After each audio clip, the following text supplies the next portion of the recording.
What's up, everyone? It's a Knife Style here, and today I'm going to be doing my full review on the Emerson A100. I've had this knife for the past 3 weeks to a month, and I've really been carrying it a lot, using it, sharpened it probably around 3 or 4 times, and so I feel like I know enough to do my review on this. And yeah, this is my first Emerson. Emerson's a very controversial company. There's some people out there who love them, some people who absolutely hate them. And so yeah, I had never tried one out. They're made in America. That's where I buy my knives. And so they were an interest of mine, and I eventually pulled the trigger on the A100. The A100 is a model that is just extremely simple, as you can tell. I mean, this is one of the most basic looking knives out there. The Sabenza, which I kind of classify as a really basic looking knife, looks a lot more unique than the A100. I mean, the Insingo blade makes it look a lot more out there, but even with a drop point blade, this Sabenza, it still looks more unique than this. This one, it just looks like the most generic thing ever. It looks like a sharpened stick, kind of, but I kind of like that about it. You know, a lot of knife designs nowadays, they try and get all fancy and have all these weird curves and shapes to them, kind of like this Spidey Chef right here. But I like to see knives that are just simple, and I feel like the knives that have these simple designs are the knives that stay around for a long time. They're the knives that when you look at a company as a whole, that's the one you gravitate towards, not just that their newest knife that's a collaboration with some designer who's out there. I don't know. For me, I just like to see simple knives over more complex knives because they are able to fulfill more roles. They usually are. I don't want to just say that for everything, but they usually are more capable than your kind of out there knives, I guess. So let's talk about this knife, my experience with Emerson knives, or this one so far. And yeah, let's start with the looks of it. So the looks, it's very simple, like I said, but we just have standard black G10, a stonewashed flat satin blade right here, you know, titanium liners, blacked out pocket clip, tip up, right hand only. You can get it tapped for left hand carry. When you order it through the Emerson website, it's like an extra couple of bucks. Maybe it's like 15 bucks. I'm not positive. But you can do that if you are a lefty. I actually kind of like that because, you know, if they did, that is, I don't think 15 bucks is a little bit extreme for drilling 3 holes. But it's just, I do kind of like that because a whole lot of lefties always complain. But I think that it kind of gives a visual kind of contrast out there with 3 holes on this side that you're not using, and it probably does cost the company more money. So I like that philosophy that, oh, you know, you can just pay extra and we will tap it for you. That is cool. So as righties, it's like a win-win situation, except the extra money for the lefties, which they can deal with it because nobody likes lefties. I'm just kidding. But one thing about Emerson's that kind of they do on every single knife is a chisel grind. So this knife is V-ground at the primary grind, so you see it's ground on both sides. But if you look at the secondary bevel, you can see a fat old bevel on this one, and then like a micro bevel right here. If you look at the tip, is this going to focus here? But you might be able to see it kind of like crooked almost. Here, actually, it'll probably show it better like when I just show the centering of it. You can maybe see how that chisel grind shows up on that secondary edge bevel. But overall, the looks, it's a simple knife. I like how it looks. Got no issues with it. For the blade, so the blade is 154 cm. It's pretty much just, as far as I know, the main steel that they use. I think they used to use ATS 34, and maybe they kind of, I think they've used some S35 VN, but usually they just use 154 cm. 154 cm is a steel that I don't really think many people out there dislike this steel. You know, it might not be their favorite. They might prefer something like K390, of course. But at the end of the day, it's just a good steel all around. It's stainless enough that it's not going to rust on you. You're not really going to have to worry about rust at all. It's got decent edge retention, sharpens up very nicely, and overall, it is a solid steel. Now, my experience for this one is it seems to be a little bit on the softer side, but I would describe this as it seems to be purposely soft, kind of like sometimes if you have a company that does M390 and it seems like they didn't purposely mean to have it soft, it just sharpens up terribly, feels horrible, just is not enjoyable at all. This one doesn't sharp up that crisp as one that is hardened to a higher HRC. but it does feel okay sharpening, and the edge retention just isn't amazing. It's the reason that companies would purposely do it softer is because technically it will improve the strength, but I think that argument, I just don't really agree with it at all, because the strength of a blade is much different from the strength at the apex. So the strength of the whole blade, a weaker HRC promotes the strength of the blade, like the toughness, if you were to stab this into a tree and then just bend it like that. A softer steel like this would be stronger than a harder steel. But when you're actually looking at the edge versus chipping versus rolling, when it comes to harder versus softer steels, you find that the finer grain structure will result in less chipping, better sharpening, and finer grain structure comes with higher hardnesses. So that's why I think that higher HRC is better than softer HRC. But I can see the mentality behind this, because this is just kind of a absolute work knife, kind of just like try to almost break this knife, and you really can't. I mean, the lock, maybe you can probably make it fail.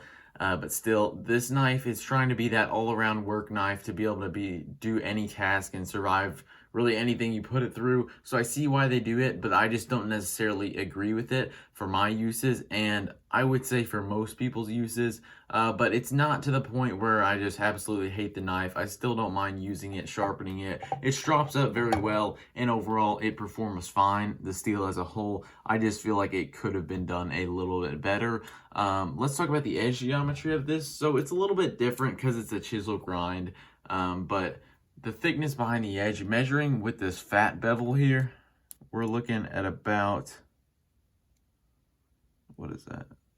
I need to get higher up on this blade. We're looking 25, yeah, about 25 thousandths behind the edge, and that's okay. I don't really like that. Actually, that's too thick. If it was like a full flat grind, I'd be pretty upset, because that is just too thick for a knife, in my opinion. But for this, it's like a micro bevel on this side, so it's almost thinner on this side and thicker on this side. So it feels like it cuts better than 25 thousandths. But one of my issues with the cutting performance of this knife is how stubby the grind is. Most knives, like, I don't know, just like pretty much most knives out there have a very short flat up here and then a lot of grind height like that.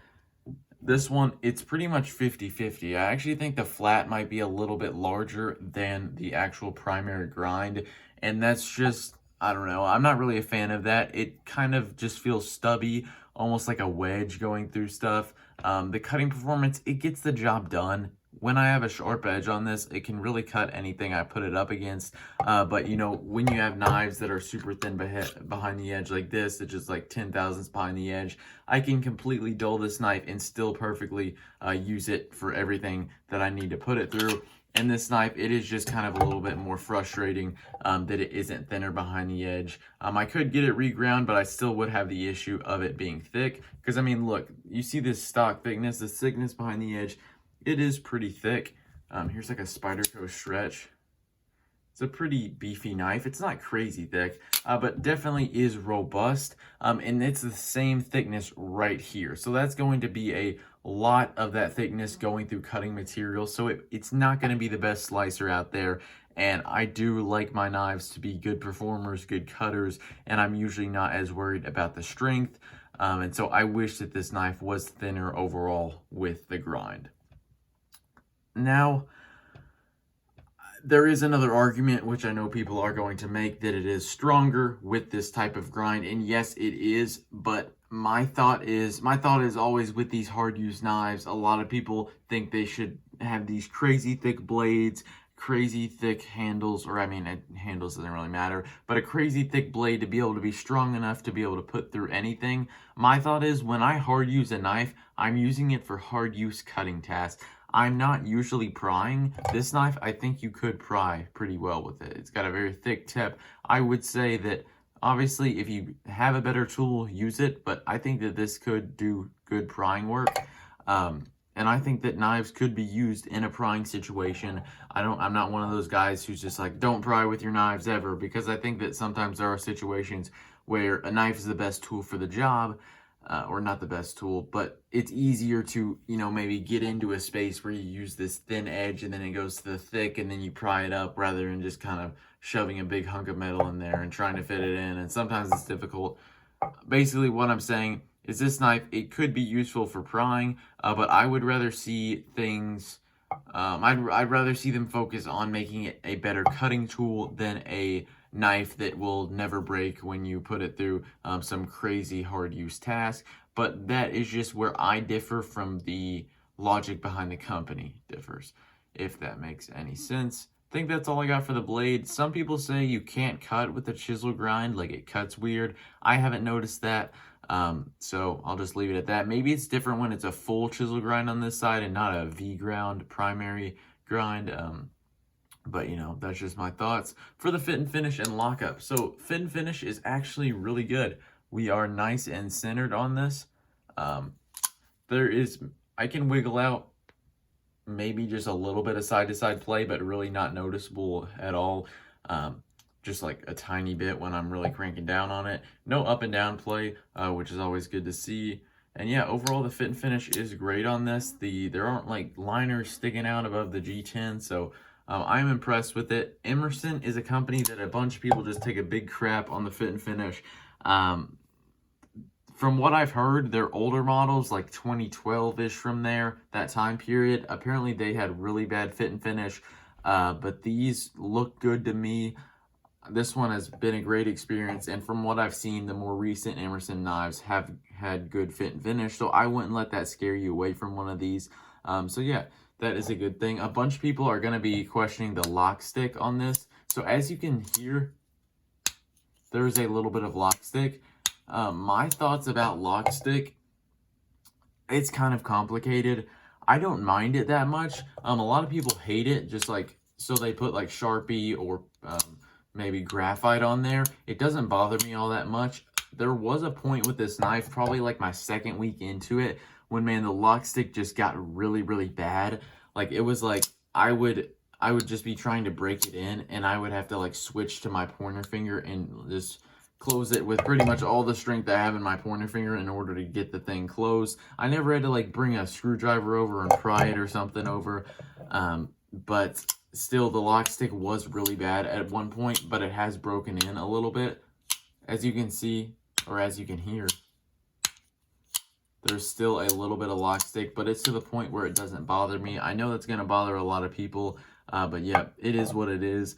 My thought is, I don't like it when lock faces have to break in, because the lock probably wasn't as strong as it could have been when I first got this knife. I don't know. It's just, if it's a break-in period with the action, I don't really care about that, because boo-hoo, you have to take like a millisecond more to open your knife than you would if it had this super free fall and drop shut action. But when it comes to the lock, when it comes to a safety feature, I don't really think that there should be a break-in. Now that it's over, I didn't hurt myself at all with this, and there wasn't really any risk of hurting myself, but I just don't really like I don't really like when there's a break-in period with the locking mechanism.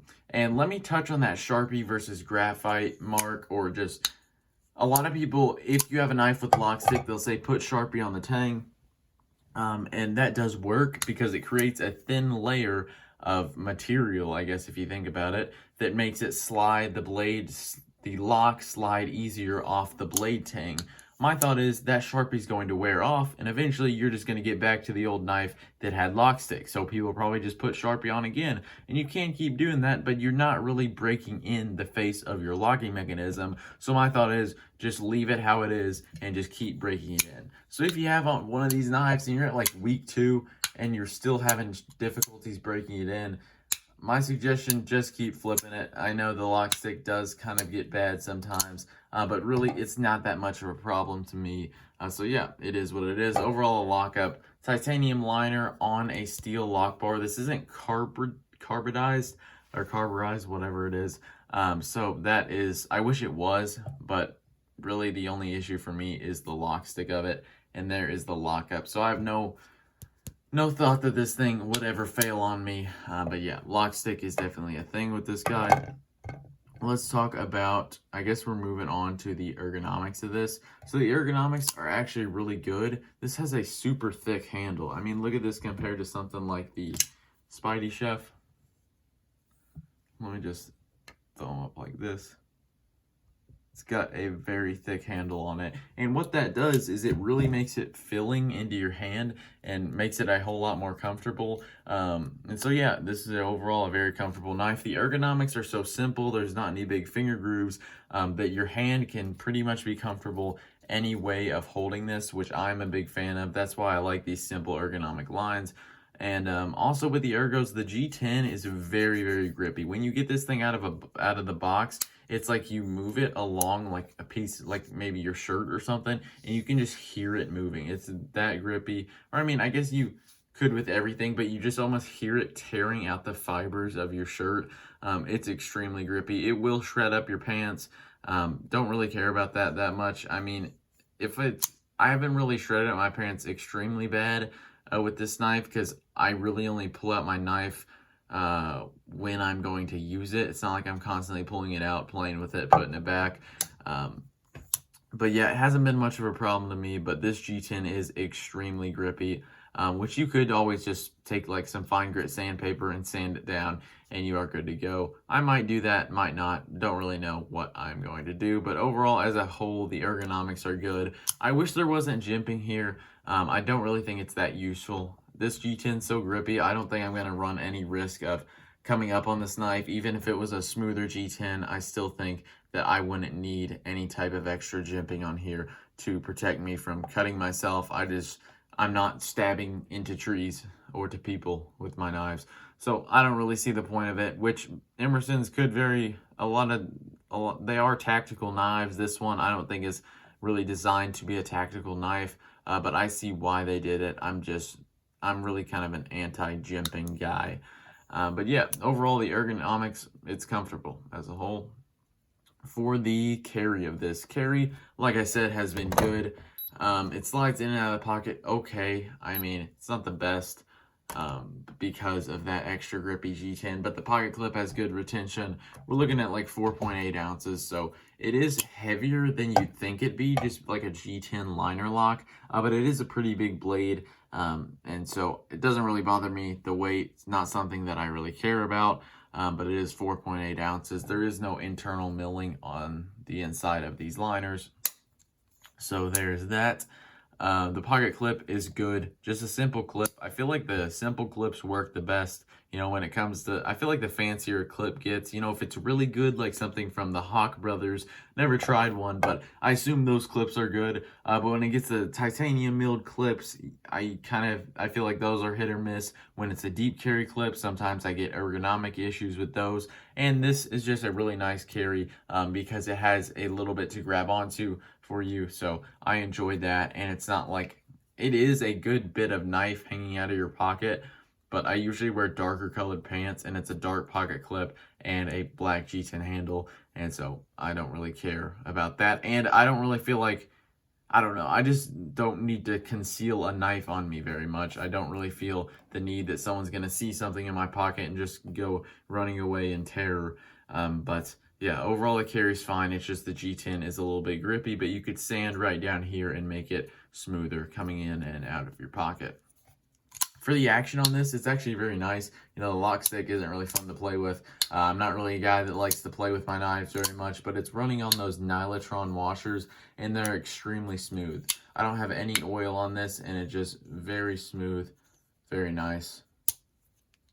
So yeah, overall, the action on this, sometimes people try and make it seem like it's a terrible action. If you are a fidgeter who loves your ZTs and your Riots and plays with them all day, you probably will find, if you're that in general, just don't even think about buying this knife, because I feel like you're gonna hate everything about it. But for me, the action's good.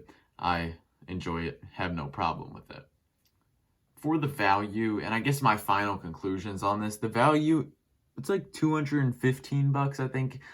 Keep in mind that it adds $15 shipping on the Emerson website, because they do, I don't know, it's not free shipping in there. So the price you see, just add like $15. So I think it was like $200 on the website, add $15 for shipping. So we get 215. My thoughts about that, it is made in America. Comparing this to a Golden Colorado Spyderco, like the Shaman, I think that's almost 200. So overall, I don't think it's very overpriced. It is a lot more rudimentary. Is that the right word? I don't even know really what that word means. So probably not. But it's a lot more basic, kind of bare bones of a knife. Just seems a lot simpler.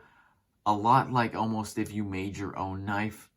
I feel like it'd kind of be like this. I'm not trying to say that in like a bad way, but it does feel on like the same kind of quality with a Golden Colorado Spyderco, and it's just like $15 more, and it's a smaller company. You're probably, I know you're getting actually I don't know that for sure because I haven't dealt with Spyderco's warranty, but I assume you're getting a better warranty experience because Spyderco doesn't have the best reputation in that area. But overall, I think that the value is fine. Now that I bought it, I don't care. Like, that's one thing. I did a whole entire video about this. I think it was the emphasis of value in the knife community. And it's just like the value of a knife to me doesn't really matter after I buy it unless it's extremely overpriced. But this is not a knife that I'd suggest if someone's like, oh, I got 250 bucks, what knife should I buy? I'm probably telling them something like a Hogue Ritter, maybe an LUDT, something along those lines. And yeah, that's probably a better value than this, but still, it's to the point where I'm fine buying it. I haven't really been like, man, I wasted my money. So I guess that leads me into my final conclusions. Overall, I think I really like this knife because a lot of people wouldn't like it. If you watch this review, you probably are like, wow, he's kind of critical in every single aspect of this knife, but at the end of the day, I've enjoyed carrying this knife. I actually like it, and I just feel like a lot of people won't like it, and there's just something inside of me, and maybe I just want to be different from people, but I think it's kind of funny that you don't need a knife to have a good action. You don't need it to be super smooth with micro milled titanium or something like this. You could have it just very rudimentary. This knife just feels like a tool, and it just seems like this knife makes no accommodations to the front flipper crowds. I feel like it's just meant to be a tool, and I can really appreciate that, and that makes me really like it, and so that's why it's sticking around. You know, you might see knives. I sold my ProTech Malibu, and a lot of people would pick the Malibu over this knife any day, but I'm not looking for the absolute best fit and finished, best actioned knife out there to join all my other knives with really good fit and finish, really good action. At some point, I just like a knife because it's cool to me, and I think a lot of people don't like it, and overall, it's a tool. It gets the job done, and that's really all I got to say about it. So overall, very positive review on this. If you like Emerson's, and if you like Emerson's, I assume you already own the A100, but I feel like if you like the Sabenza, something like that, you can probably appreciate this knife because it is a little bit on the cheaper side. It's almost like a not refined Sabenza, and I feel like it shows that. And so overall, I'm a big fan of it. I like Emerson's. I'm interested in buying another one, and so I guess that goes to show something. I would like it to be thinner behind the edge, probably chill on the G10 grip a little bit, but then again, doesn't bother me all that much. 154 cms is a little bit on the softer side, and the lock stick, it's a thing, but doesn't. Once again, there's so many things on this knife where I'm like, yeah, it's a negative, but I don't really care. And yeah, I guess that's my final conclusion on this knife is I like it. I don't really care about the little nitpicks that people have with this. So that's going to do it for the video. It's been a while since I made a video. I don't really have an excuse or anything. I really just haven't been buying that many knives. I've just been carrying this one. And so I am kind of rusty, kind of all over the place. So I apologize for that. But thank you guys for watching. Don't forget to like and subscribe, and I'll see you guys in the next one.